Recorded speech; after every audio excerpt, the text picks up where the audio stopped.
Okay, the key to this chapter is factoring. So a rational expression is something that has a top and a bottom part with it, a numerator and a denominator. And the non-permissible part of this is what would make the denominators undefined. And when you have something like this is undefined because you cannot have a 0 in the denominator. So non-permissible values happen when something creates a 0 in the bottom. Okay, so if we look at this example, this is a little blurry, sorry. Okay, so we have 1 over 2x minus 3. If you want to find the non-permissible values, put the denominator equal to 0 and then solve for x. And what you end up with is x cannot equal 3 over 2. Okay, and we really have to refine our factoring skills because for this chapter you have to be able to recognize when you're factoring and what you need to do. So in order to find the non-permissible value here, this is a trinomial. Whenever we have 3 pieces, that's a trinomial. So we factor it by going what multiplies to the end but adds to the middle. So what's a multiple of 6 that adds to minus 5? So multiples of 6 are 1 and 6, 2 and 3. And then we check, can we make them equal to minus 5? Well, both of these factors could potentially work, but we need to make it a positive 6 multiple and a minus 5 for your adding and subtracting. So if this was a minus 2 and a minus 3, that adds to minus 5, and a minus 2 times a minus 3 multiplies to 6. So our factors would be x plus 2 and x plus 3 because it's the opposite of those values. Oh, sorry, we got to put them x minus 2 and x minus 3 in there because it's a minus 2 and a minus 3. So minus 2 minus 3 is minus 5, and minus 2 times minus 3 is a positive 6.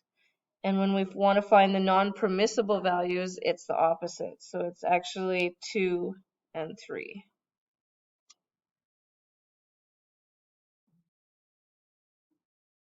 Okay, I'll do this example as well. This is still a trinomial, so we need to find multiples of 14 that add to minus 9. So multiples of 14 are 1 and 14, 2 and 7. So if I had a minus 2 and a minus 7, that would add to a minus 9. And if I multiply minus 2 by minus 7, I get 14. So I'll write it as x minus 2 and x minus 7. This bottom is only 2 pieces. This is a binomial. And so this is a difference of squares because x times x is a perfect square and 5 times 5 is a perfect square. So you break up difference of squares as x minus 5 and x plus 5. Okay, so what would make this bottom 0? Well, x would have to be the opposite. 5 and minus 5 are the non-permissible values. Okay, so simplifying is the key to this, and you have to do it to find non-permissible values, and you also find it to solve for your answer. Okay, so my screen just adjust. I have 4/3 pi r3 and 4/3 pi r squared. And so this is a monomial. It's only one piece. So if you have a monomial, something that's just one piece, there's no adding and subtracting parts in between, then all you do is break up each individually. So 4 over 3 times pi times r, and r, because there's 3 of them. And then you have 4 pi and 2 r's in the bottom. and you can cross off. So you can get rid of the pi's, you can get rid of 2r's, and then you have 4 over 3 divided by 4. So that is actually 4 over 3 times 1 over 4. So you can cross those 4's off, and you end up with 1/3. Okay, so we're left with 1/3, and all we have is this r left. So 1/3 r would be our answer.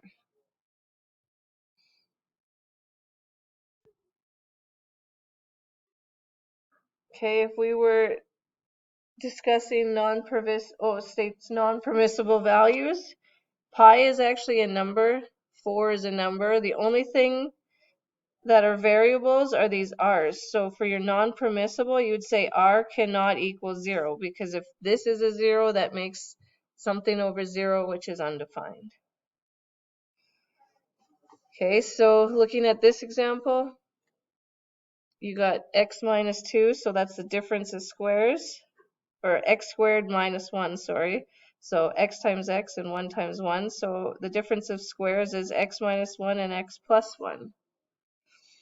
This one is a trinomial, so I need to go what multiplies to 2 but adds to 3. And the only multiples of 2 are 2 and 1. So it would have to be a positive 2 and a positive 1.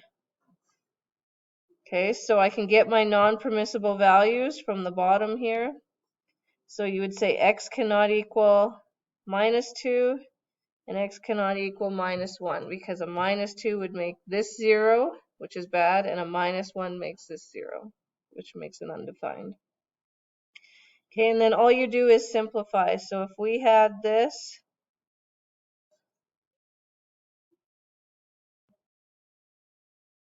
then you can cross off an x plus 1 and an x plus 1.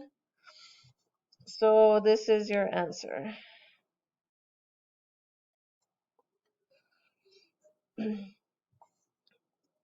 And then the only other type of factoring that's different is this one, because it has a number in the front. Luckily, that number can be divided.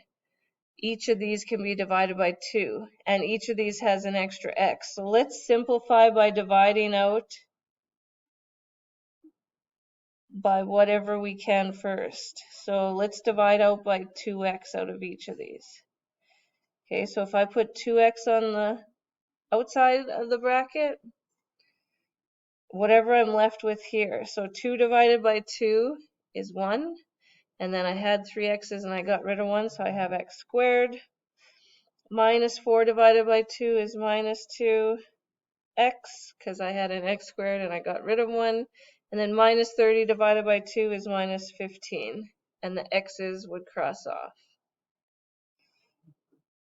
Okay, so I think we can do the same out of the bottom. We have 4x squared minus a 20x, so we could divide each by 2x. So the 2x goes on the outside. 4 divided by 2 is 2. X squared divided by x is x. Minus 20 divided by 2 is minus 10, and the x's would cancel.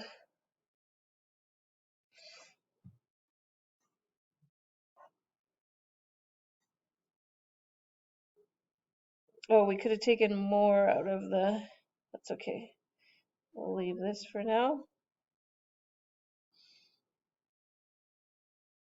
So we can cross off 2x and 2x there, and we can simplify this, because we need, this is a trinomial, so we need multiples of 15 that are going to add to minus 2. So that would be minus 5 and a plus 3, because a minus 5 plus a 3 is a minus 2, and a minus 5 times a 3 is a minus 15. Okay, and again, I could have did this the first time. I should have taken out an extra 2. I'll do that now. So I have this I can cross off, and I have this I can cross off. So I'm left with x plus 3 divided by 2.